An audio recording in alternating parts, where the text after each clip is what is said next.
Bueno, buenos días para todos.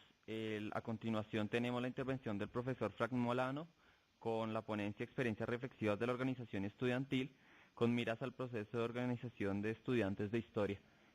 Aproximadamente, comenta él, va a durar 40 minutos su intervención y posteriormente podemos realizar las preguntas que deseen. Entonces los dejo con el profesor Frank. Bueno, en primer lugar, muy buenos días y muchas gracias por la invitación a un espacio que, como ya se ha planteado, es importante, significativo para el campo de las ciencias sociales, de la historia en particular, pero también para las dinámicas del movimiento estudiantil colombiano.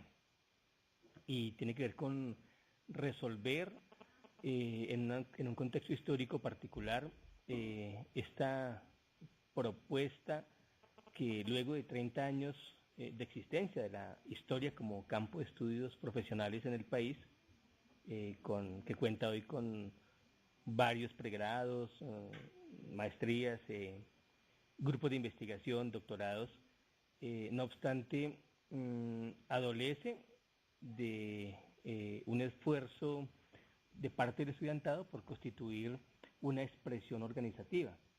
Los historiadores tienen su Asociación Colombiana de Historiadores y en otros campos de las ciencias sociales, en América Latina y en Colombia, encontramos efectivamente la existencia de formas organizativas diversas. Diríamos que hay varios asuntos a discutir, a analizar. En primer lugar, efectivamente, las dificultades que ha tenido históricamente el movimiento estudiantil colombiano para dotarse de instancias de agenciamiento colectivo de sus intereses. Es una tradición colombiana muy distinta a las tradiciones de otros contextos académicos y políticos. Por ejemplo, diríamos que, en primer lugar, en Colombia ha sido muy tardío y muy difícil la constitución de expresiones nacionales permanentes de estructuras organizativas estudiantiles.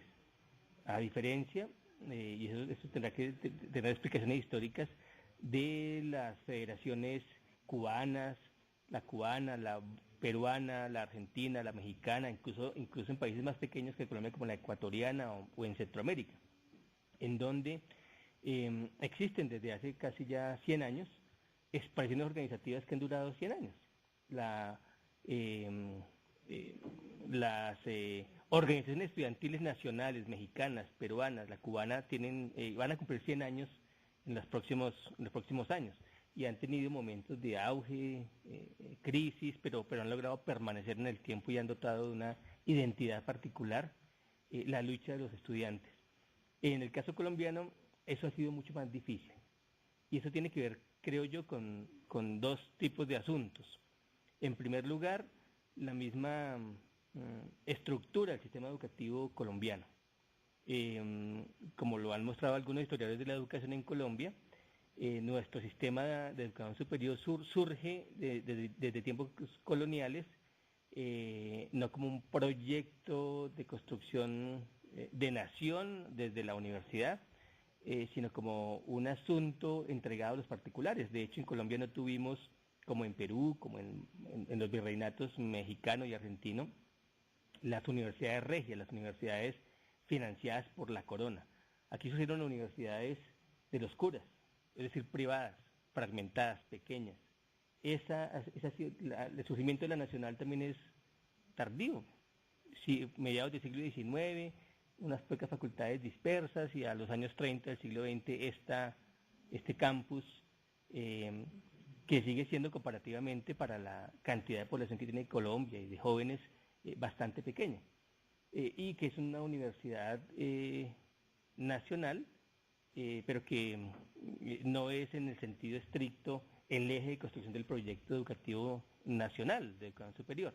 Por ejemplo, la UNAM en México, ¿cierto? Y alrededor de la UNAM existen en cada estado federal hay un esquema distinto. Esos esquemas de la historia educativa de la universidad en América Latina tienen que ver mucho con cómo se han constituido los programas, a qué obedecen, en qué momento aparecen, y con las lógicas organizativas de los estudiantes. En ese sentido, existe en Colombia una amplia cantidad de universidades privadas, de proyectos de universidades privadas, unas pocas universidades públicas con muy débiles recursos, en donde no encontramos un proyecto nacional de ningún sector hegemónico que se la haya jugado por constituir su proyecto de nación a partir del fortalecimiento de un sistema de educación superior. Eso hasta ahora se está discutiendo en los documentos que leemos de la MANE, por ejemplo, de que el sistema de educación superior tenga como una de sus tareas el proceso de aporte a la culminación de ese proyecto de construcción nacional en contextos tan contemporáneos como los que vivimos. Ese es un primer elemento, es decir, no hay una tradición incorporada, no se ha inventado una tradición organizativa que le dé al estudiantado la necesidad de pensarse como sujeto político nacional. De hecho, hay todo un debate en Colombia en los historiadores si existe movimiento estudiantil o hay solamente protestas estudiantiles. Ese es un debate en el campo del análisis, ¿cierto? Si existe un movimiento estudiantil permanente, que tenga unos ciclos, unos repertorios permanentes, continuados, que se dote de expresiones de agenciamiento colectivo durante largos periodos de tiempo, o solamente aparecen en ciertos momentos las iniciativas de protestas. Es parte del debate historiográfico del movimiento estudiantil. Bueno, diríamos que ese es un primer elemento, es decir, no hemos logrado constituir en Colombia una tradición, como diría Hobsbawm, inventar una tradición en la que los estudiantes reconozcan la importancia de hacer parte de procesos colectivos nacionales. Y obviamente eso se expresa en tanto en lo gremial nacional, las experiencias nacionales gremiales son muy débiles. Hemos tenido la ANEU, el intento de la Federación Universitaria Nacional en los años 60, que luego cae, dura apenas 4 o 5 años. Más bien ha habido una cantidad de esfuerzos particulares de grupos estudiantiles, políticos y académicos que intentan coordinarse, pero también hay una predisposición a ser parte de un proceso nacional en el que se sienta el estudiante incorporado, porque la desconfianza con lo organizativo, los prejuicios frente al papel que pueden cumplir ciertos actores estudiantiles de controlar en función de un proyecto particular de orden político-académico o regional una iniciativa de este tipo. Esas son tensiones permanentes que vemos, por ejemplo, las dificultades que ha tenido aquí en Colombia, que es el esfuerzo más importante de los estudiantes de sociología, de coordinarse, y coordinarse en Colombia y en América Latina. En Colombia ha sido muy difícil de cómo articularse. Entonces, tenemos más bien hay una tradición histórica que pone dificultades y trabas de orden institucional, académico, político, y esa tradición tan fuerte de ver con mucha dificultad y predisposición el por qué hacer parte de un proyecto nacional que a veces es leído como burocrático, innecesario. Bueno, ese es un asunto. No obstante, han existido iniciativas en estos 30 años de constituir formas de articulación. En 30 años hablo de la existencia de programas de pregrado de historia. Casi siempre alrededor de los encuentros de los congresos nacionales de historia ha habido intentos. En los 80, cuando yo era estudiante de pregrado, hicimos varios intentos de coordinarnos, de tener discusión, pero no logramos. Había un ambiente, una cultura de época muy distinta, muy adversa. De otro lado, si bien el primer elemento que hay que asumirlo y entenderlo y poderlo procesar es la ausencia de una tradición organizativa nacional, tanto gremial nacional como por las disciplinas. Hay otro asunto que pesa bastante y que es una ventaja a la vez. Y es que vivimos en los últimos años un auge de iniciativas estudiantiles de diferente orden, no solamente en Colombia, sino en América Latina y en el mundo, que crea un ambiente de reflexión, de discusión, de la importancia de articular esfuerzos. Y eso, digamos que una de las asociaciones de estudiantes de historia más vieja es la salvadoreña. Tiene tal vez como 50, 60 años. La chilena es más reciente, pero alrededor de los movimientos en Chile, en México, en Colombia, hay una dinámica en Colombia de los estudiantes de diferentes disciplinas de pensarse organizativamente. Es decir, trabajo social está discutiendo, los ingenieros han avanzado bastante en dotarse de estructuras organizativas, y en ese clima de discusión están surgiendo como varias, es un campo de lucha de cómo estructurar esfuerzos que cristalicen, que no sean momentáneos, sino que cristalicen, porque efectivamente vivimos un momento importante de auge de luchas estudiantiles y de preocupación por lo organizativo. Digamos, creería yo que estamos en una estructura histórica, en una coyuntura histórica, en la que desde diferentes fuerzas hay un reconocimiento de la importancia de trascender el hecho de estudiar, de ir a tomar la clase, de discutir, hacer parte de semilleros y de pensarse en proyectos de articulación. Eso está ocurriendo en muchas disciplinas y es muy interesante porque surgen propuestas. Creo que ustedes están debatiendo, bueno, ¿qué es esto? Tenemos unas tradiciones organizativas en América Latina que vale la pena revisarlas. Las dos más comunes que han existido en América Latina son las asociaciones y las organizaciones. En el entendido de que se trata de estudiantes de diferentes universidades, de regiones disímiles, de tradiciones institucionales distintas, que buscan dotarse de esquemas organizativos, y las dos formas clásicas presentes han sido esas, las asociaciones y las organizaciones. De hecho, hay organización de estudiantes de historia y hay asociación de estudiantes de historia en diferentes contextos. Y hay una tercera que ha emergido, más reciente, que se dota también de unos referentes político-culturales, que son las redes. ¿Esto de qué depende? Obviamente que está muy asociado al clima cultural en el que emergen las discusiones. Claro, una red tiene ventajas que una organización o una asociación no la tiene. Se supone que la teoría de las redes, que es más reciente, tal vez lleva unos 15, 20 años, y que es una posibilidad de encontrarse muy flexiblemente en contextos que tienen que ver con las nuevas formas de sociabilidad política contemporáneas, producto de las lógicas de la flexibilización de los tiempos. Por ejemplo, la flexibilización curricular, la incorporación del sistema de créditos hace que la permanencia de los estudiantes en los claustros, en los campus, varíe.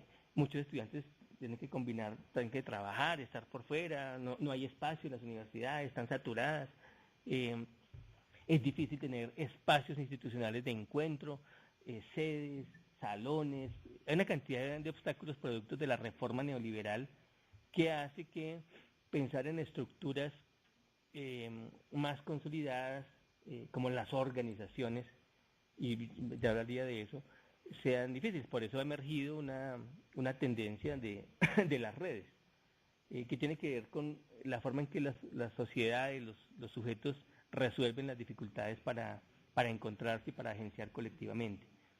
Esto, sobre todo quienes están apostando a la idea de redes, tenemos una red de estudiantes de ingeniería, de las ingenierías en Colombia, que hace parte de una red mundial de estudiantes de ingeniería, que aprovechan además todos estos dispositivos tecnológicos que los ponen como que a su servicio. cobra fuerza. No obstante, también tiene sus limitaciones. De hecho, toda, cuando uno mira, por ejemplo, el campo en general de los movimientos sociales y el campo de los partidos políticos, encuentra que a pesar de sus diferencias de naturaleza, hay elementos comunes que tienen que ver con las estructuras organizativas, sobre todo cuando se piensa a nivel nacional. Porque al fin y al cabo, los movimientos sociales también se dotan de esquemas y de jerarquías que no son leídas como negativas. Un poco la idea de red surge como una respuesta hacia el modelo hacia la lectura crítica del modelo de partido centralizado, con una dirección elegida que dura muchísimo tiempo, de figuras muy fuertes reconocidas al interior de los partidos. Y en ese sentido se ve como procesos tremendamente burocratizados. Hay una lectura social de época sobre los partidos y se creyó en los años 90 que los nuevos movimientos sociales resolverían estos problemas. Sin embargo, los movimientos sociales, por ejemplo, muchos han tendido a, si cogemos en el movimiento ambiental latinoamericano, ¿en qué ha devenido? Un movimiento ambiental que surge a partir de colectivos, organizaciones sociales, intelectuales, proyectos académicos. Lo que le ha dado permanencia son en gran parte las ONGs y obviamente la limitación de las ONGs. Es una tendencia de los movimientos sociales de sobrevivir en el tiempo a partir de constitución de ONG, y esa es una limitación, porque el movimiento social busca impugnar más bien esos códigos de la dominación. Sin embargo, si uno hace una lectura crítica de muchos movimientos sociales, han tendido a institucionalizarse vía ONGización. Por ejemplo, el movimiento feminista latinoamericano. Tenemos tres grandes, los años 80 el movimiento feminista decidió no institucionalizarse, o sea, ser alterno incluso a la universidad. Sin embargo, en los 90, muchas de las feministas van a girar, por ejemplo, aquí en la Nacional, aquí existe el programa de estudios de género, ¿cierto? Es un programa institucional, tiene su centro de estudio, su revista, su maestría, y aunque están vinculadas con las mujeres de los barrios y las mujeres campesinas, es un núcleo de poder académico, que incluso está logrando un reconocimiento en la academia, una academia patriarcal universitaria, etcétera, etcétera. Lo mismo pasó en Argentina, lo mismo pasó en México, lo mismo pasó en Chile, lo mismo pasó en Puerto Rico, donde las mujeres vieron como una ventaja convertirse en proyectos institucionales.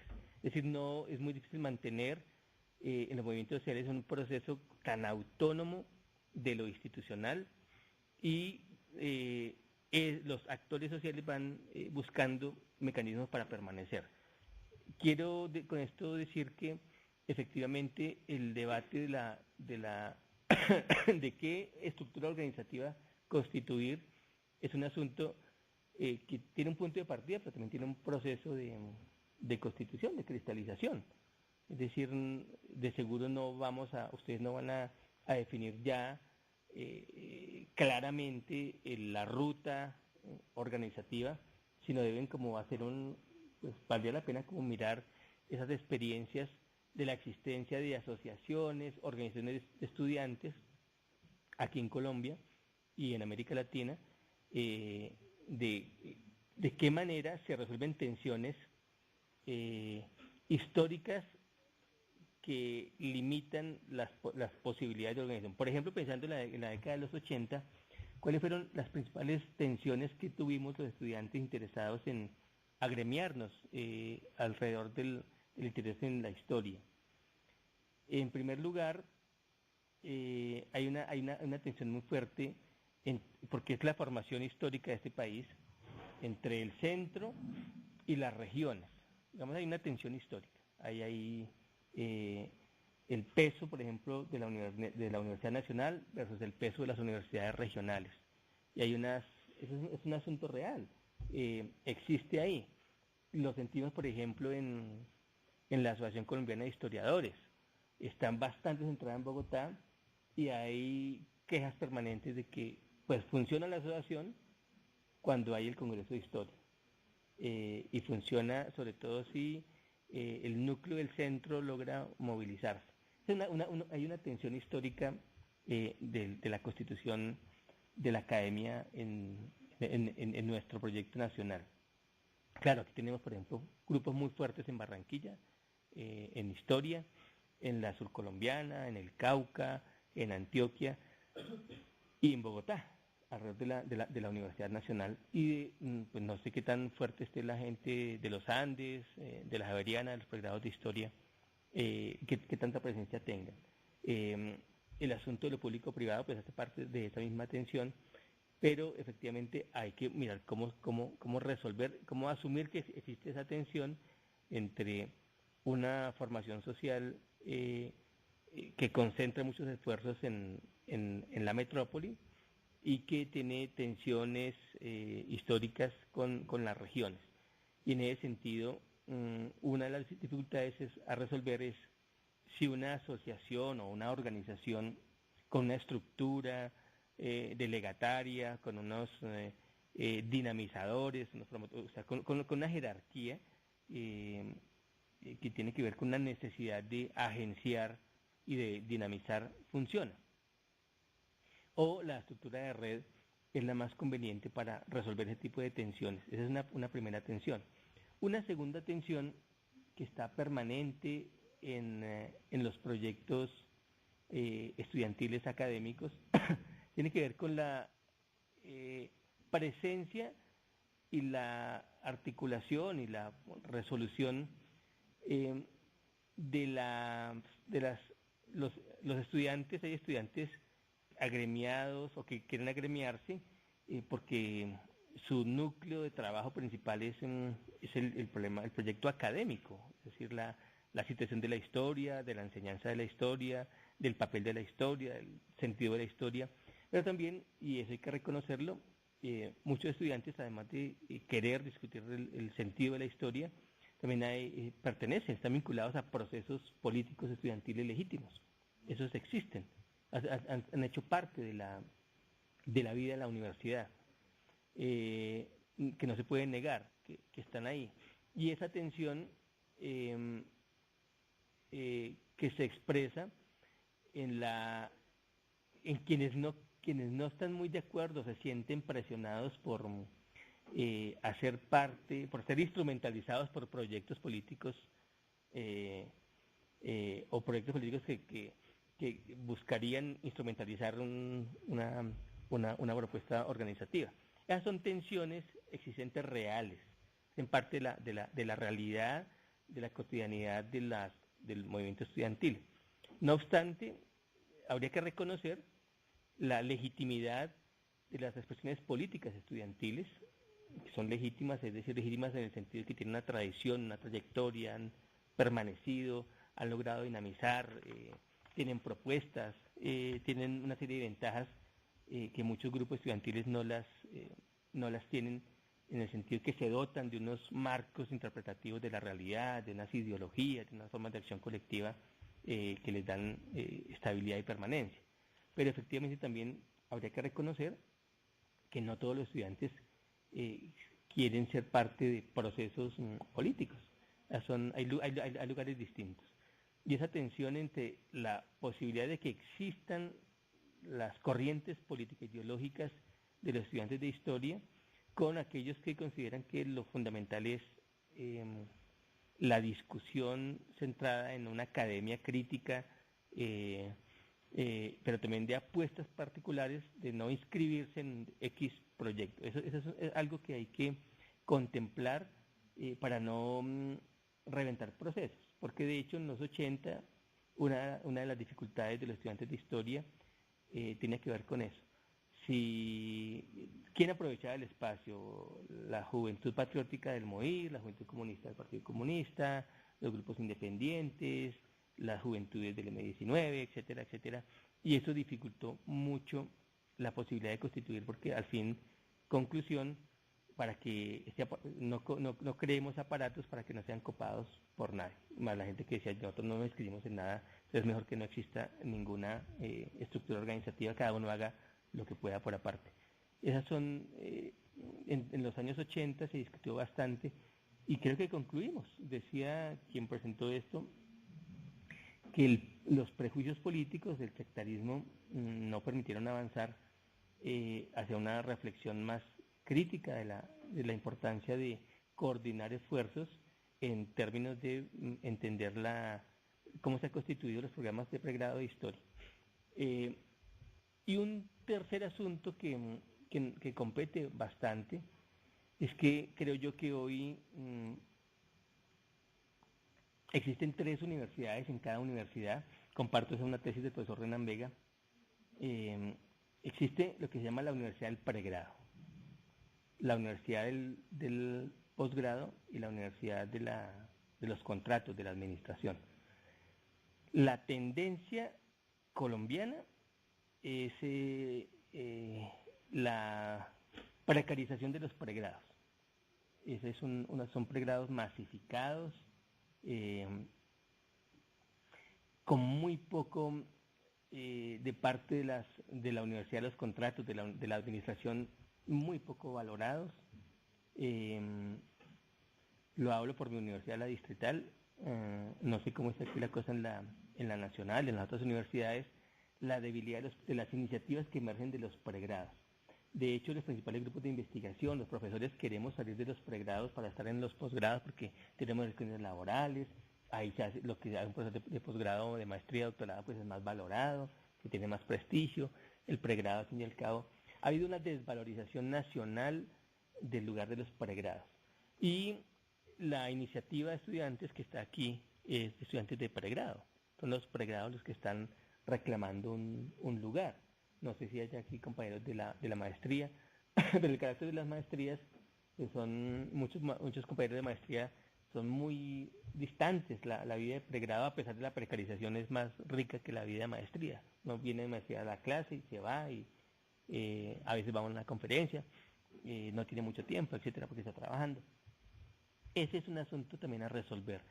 Es decir, es una iniciativa que reivindica el lugar del pregrado. Ustedes saben que el pregrado en Colombia, porque está gobernado, está colonizado por la teoría del capital humano, que supone que el pregrado fundamentalmente es el lugar de la no investigación.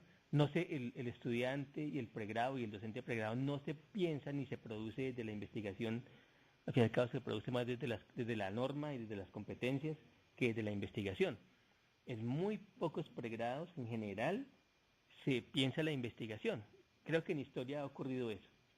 Se pospone la investigación a la maestría o al doctorado, pero no se reconoce la importancia de la investigación en el pregrado. Y asumir un esfuerzo organizativo implica dar una batalla cultural de reivindicar el ejercicio de la historia como un ejercicio de investigación que debe contar con el respaldo, y que debe ser una cualidad, una característica de la formación del profesional en historia. Eso tiene más alcances porque hay que decirlo, y repito en eso, la decisión de las directivas universitarias del país, de nuestro modelo de educación superior, consiste en expulsar del pregrado la investigación, la producción de conocimientos. Se supone que esto es, la gente viene, estudia rápidamente de algunas cosas y la investigación de verdad se pospone más adelante. Incluso de la maestría está saliendo la investigación hacia el doctorado, la idea de investigación, los recursos de investigación, de financiamiento de la investigación. Y efectivamente eso hace que los currículos organicen los tiempos y también los esfuerzos institucionales de qué vale la pena hacer en pregrado. Entonces, ahí surge toda una discusión de cómo, a sabiendas de currículos cada vez más individualistas, en donde los espacios de encuentro, cada uno organiza son currículos a la carta, en donde uno individualmente no va tomando, esto me sirve, va desechando, no hay encuentros. Habría que pensar en esos contextos hoy reales, cómo están en las regiones, en las universidades, las posibilidades de organización de los estudiantes, a sabiendas de que en este momento a lo que se le llama universidad, en la lógica que gobierna el sistema, el pregrado no es muy importante. O sea, no hay un esfuerzo, no hay un compromiso.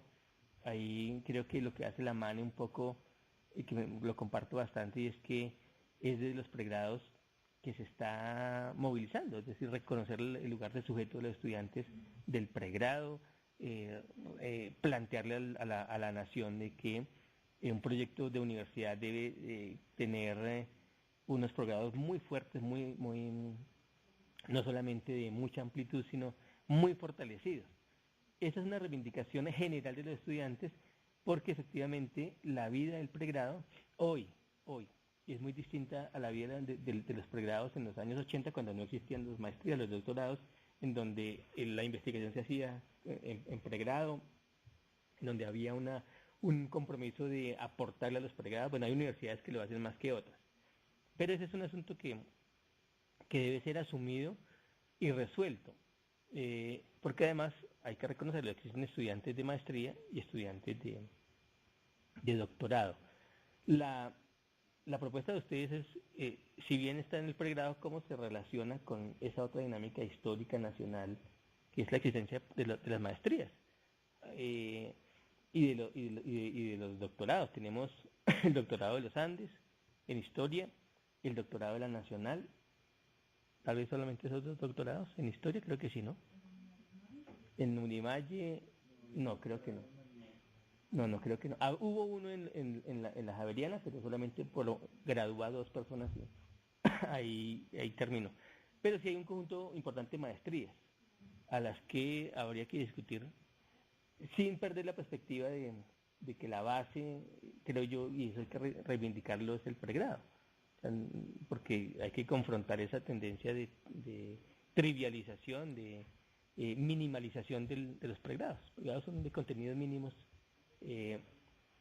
Entonces, esos problemas, pues vale la pena como contemplarlos, o sea, cómo resolvemos esas tensiones, esos retos, y creo yo que en una condición como esta, cualquier decisión es buena, O sea, lo interesante sería poder partir de una iniciativa de articular esfuerzos que le den sostenibilidad a un proceso. Yo investigo, mi campo de investigación son las organizaciones y los partidos. En el caso de los partidos, uno de los estudiosos de las organizaciones partidarias, que es Panebianco, plantea que hay 2 momentos: el momento de la fundación y el momento de la institucionalización, entendiendo por institucionalización cuando un proyecto organizativo pues puede andar solo. Es decir, sale esta generación, salen ustedes, ¿quién lo puede asumir y quién puede incorporar unas lógicas de articulación? Pues la gente que no ha ingresado todavía. Bueno, ese momento de fundación de algo normalmente cuenta con los valores, las apuestas particulares de quienes deciden fundar y proyectar y crear toda una ruta, una utopía. Pero lo más difícil a resolver es, porque al fin y al cabo el tiempo de los fundadores es uno, y los fundadores o se cansan, o se van, o se gradúan, o se alejan, o se retiran. En el caso de los partidos, o simplemente mueren, y los partidos tienen que, tanto de izquierda como de derecha, pues lograr permanecer en el tiempo. O sea, lograr resolver el problema de cómo heredan la propuesta a las nuevas generaciones. Es decir, cuando se logra tener ciertas dinámicas que permiten que la propuesta inicial, sea la que sea, se modifique en el tiempo, pero es heredada sin cambiar, digamos, los elementos fundantes de los objetivos trazados para constituirse como, en este caso, como proyecto organizativo de estudiantes de historia. Pues para que no sea un esfuerzo de esta generación, de ustedes. Y bueno, cuando ustedes terminen, ¿qué pasa con cómo pensamos esa continuidad? Ustedes tienen, digamos, varias experiencias, están había el intento de hacer el primer congreso de estudiantes de historia, creo que se han hecho varios encuentros de estudiantes de historia. Entiendo que está pendiente un congreso de estudiantes de historia en Colombia, que puede ser un mecanismo permanente, pero es importante que además de los encuentros, la estructura que se decida constituir sea una de las clásicas, una organización, es decir, toda organización tiene un núcleo permanente con unas funciones que agencian una serie de iniciativas y propuestas y unos objetivos, movilizan recursos, pero una organización se define porque tiene efectivamente un núcleo reconocido de líderes, hombres y mujeres que están al frente de un proceso, es una organización. Llámese esta fundación, o sea más sofisticada como asociación, que se inscribe, las asociaciones, en el marco legal colombiano. Digamos, ahí existen unos estatutos, existe todo lo que tienen las asociaciones, y sobre todo las asociaciones profesionales. Esa es otra posibilidad. Sea asociación o como tal organización, esa decisión implica reconocer la necesidad de constituir una instancia de representación y agenciamiento colectiva, sea esta rotativa, sea esta, por ejemplo, la NUC cuando surge la NUC y cuando se independiza del Estado, en el año 71, cuando surge la NUC de Línea Sincelejo, la decisión que tomó la NUC para resolver el problema nacional de qué hacer con los campesinos de la costa, Nariño, las zonas de colonización en el Sarare, y es que decían no puede existir una dirección centrada en Bogotá. Entonces la decisión de la NUC fue cada 2 años la dirección va a recaer en una región. Esa fue una decisión de la NUC, digamos, para resolver ese problema tan complicado, lo nacional, lo regional.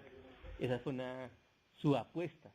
Funcionó durante 3 años y luego colapsó la ANUC como proyecto campesino organizativo nacional, pero por ejemplo uno diría fue su decisión de que el ejecutivo de la ANUC, los 3 duros del ejecutivo siempre eran de una región. Durante 2 años arrancó en la costa y luego pasaba a Cundinamarca, y había otros ejecutivos de otras regiones, pero el núcleo fuerte estaba en una región para potenciar esa región. Estas han sido como estrategias, porque al fin y al cabo, en una organización que requiere cierta permanencia, porque también hay que mirar qué hace una organización. La Asociación Colombiana de Historiadores, lo digo, se dedica a preparar el Congreso de Historia. Ese es su límite. Es decir, cada 2 años pues, se reúne, mira a ver cómo hace, si la gente paga las cuotas, si no, pero no tiene una presencia más fuerte, más contundente en la academia, porque pues no se ha querido o no se ha podido, muchas cosas hacen que eso no ocurra. Pero evidentemente los eventos periódicos son importantes, pero además de los eventos periódicos, una organización hace muchas más cosas. Discute, por ejemplo, los problemas internos de cada programa curricular, regionales, bueno, etcétera, etcétera. En eso, la organización tiene ventajas y desventajas. La organización es más estable, más visible, puede tomar decisiones más rápidamente, pero las desventajas tienen que ver con que una organización nacional a veces no logra captar el estado de la situación en cada región. O sea, porque es muy difícil, no hay recursos para encontrarse, como hace la gente que viene de Barranquilla si la cosa funciona aquí en Bogotá. Esos son asuntos de las dificultades, porque hay que reconocerlo, y decía inicialmente que históricamente la región versus el centro ha sido un problema tanto para los movimientos sociales como para los partidos políticos, y creo yo también para la experiencia de la MANE ha sido eso, la dificultad tan tremenda de la región, y el centro es uno de los debates muy fuertes. Ahora, la dificultad de otro carácter, cuando se empieza a discutir más, bueno, y el asunto de las identidades estudiantiles, por ejemplo, de género, étnicas, ¿eso se contempla o es una asociación, una organización que rehúye esas discusiones? Habría que contemplarlo. Por eso, cuando se funda algo, pues no todo está claro. Hay muchas cosas que no van a estar suficientemente establecidas, definidas, sino que va a ser como el tiempo, los encuentros, en donde va clarificándose. Lo interesante es que haya una decisión de un núcleo que deciden autónomamente constituirse y mantener un tipo de relación entre sí y con el medio, en este caso con las instituciones universitarias, con el sistema educativo universitario, para determinar su lugar de autonomía, pero también su lugar de relacionamiento. Al fin y al cabo, hay que pelear con la institución el apoyo en muchos sentidos, en viajes, en recursos, en espacios, y también entendemos que en las lógicas institucionales habrá una fuerte presión de institucionalizar los procesos, de tutelarlos. Como también entiendo que hay académicos muy interesantes en el sentido de que promueven, pero no tienen la pretensión de tutelar. Pero toda lógica institucional universitaria intenta cooptar en el sentido de neutralizar, de amarrar al proyecto, y ese es otro asunto que se va a presentar que posiblemente no se resuelva. Finalmente, creería yo que lo que existe más bien es como un mapa de tensiones, posibilidades, retos, y de verdad lo que yo creo es que la mejor opción es la que se acuerde, independientemente de cuál es la decisión, ¿cierto? Si ustedes deciden constituir una asociación de estudiantes de historia, una red de estudiantes de historia, el asunto es que esos objetivos iniciales y esa perspectiva pues se vaya cristalizando en tiempos, reconociendo que muchas de las diferencias no se van a resolver rápidamente, porque somos herederos, tenemos incorporados unos códigos culturales en nuestras prácticas que no fácilmente se van a resolver. Vamos, este es un asunto de mediana duración, y vale la pena contemplarlo, que en el proceso habrá que ir resolviendo esas tensiones y las nuevas que aparezcan, para poder permanecer en el tiempo como propuesta que discute las perspectivas problemáticas y propuestas de los estudiantes de historia como sujetos sociales y políticos que deciden de manera autónoma constituirse en un actor, darle rostro a ese estudiantado tan diverso de historia del país, que adquiere un rostro, que se presenta y que agenciará ciertas cosas. En ese sentido, su visibilización es muy importante para contar con la simpatía, el apoyo, la solidaridad de otros estudiantes, de otros profesores, y el reconocimiento que se requiere en este momento como iniciativa, creo yo, de pregrado. Bueno, esas serían como las cosas que yo quisiera plantear, y pues si tenemos tiempo de dialogar con ustedes también en las perspectivas que tengan. Bueno, muchísimas gracias al profesor Frank. Entonces, seguidamente tendremos las intervenciones. Si alguien tiene alguna pregunta. ¿No hay preguntas? ¿Algún comentario? Sí, Sofía. Pues bueno, primero que todo felicitar al profesor por la exposición acerca de los retos que constituye cualquier tipo de organización, sea de carácter político, sea de carácter gremial. Pero digamos, como una pregunta concreta sería, digamos, si conoce ejemplos en Colombia intentos de organización. El proceso menciona mucho los 80 y revoluciones entre las regiones y entre Bogotá, pero no sé si conoce alguna experiencia concreta de encuentros de organización. Ha habido unos intentos ligados a los ELEC, los encuentros de estudiantes de geografía, en los que los pasados se intentó combinar historia y geografía, pero efectivamente la fuerza de los estudiantes de geografía es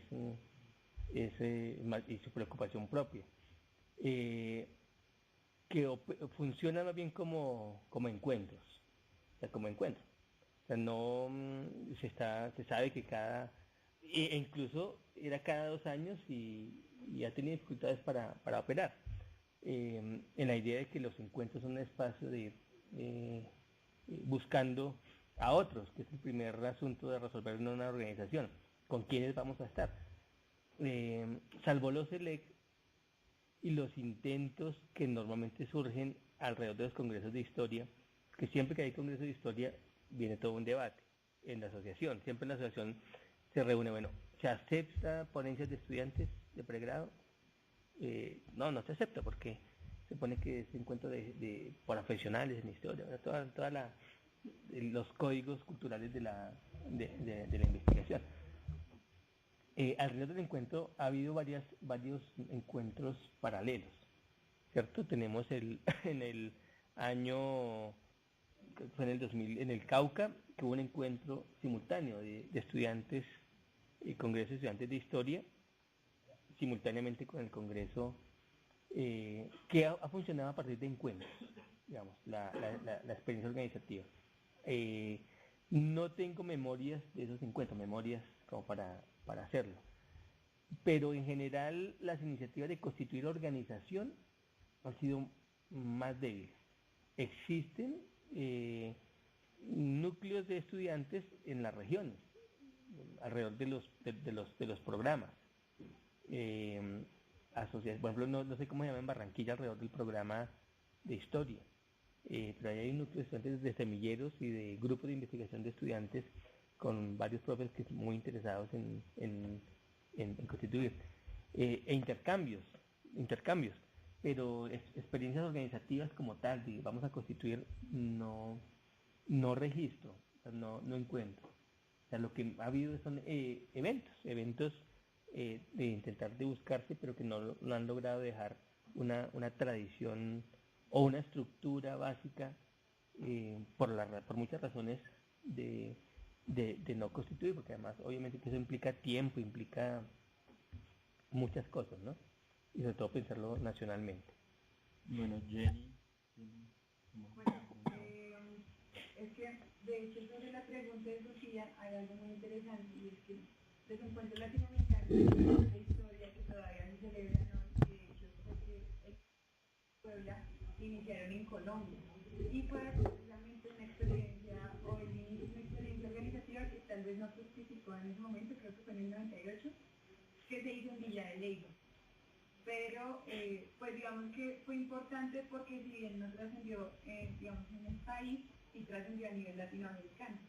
Y creo que no de tipo tan gremial como la que estamos pensando acá construir, también es ejemplo el Consejo Estudiantil del Departamento de Historia del 2007 al 2009, más o menos, de la Nacional de Bogotá, que funcionó por 2 años y que tenía una estructura, una estructura conformada por un cabildo, y tenía estatutos y todo este tipo de cosas, que como dice el profesor Molani, me parece es muy interesante y es un tema que tenemos que abordar con mucho cuidado cuando empecemos las discusiones, y es el tema de los cambios generacionales, porque los esfuerzos que nosotros podamos estar haciendo en este momento que son realmente valiosos, podrían estarse perdiendo si no aseguramos un buen intercambio generacional en las universidades.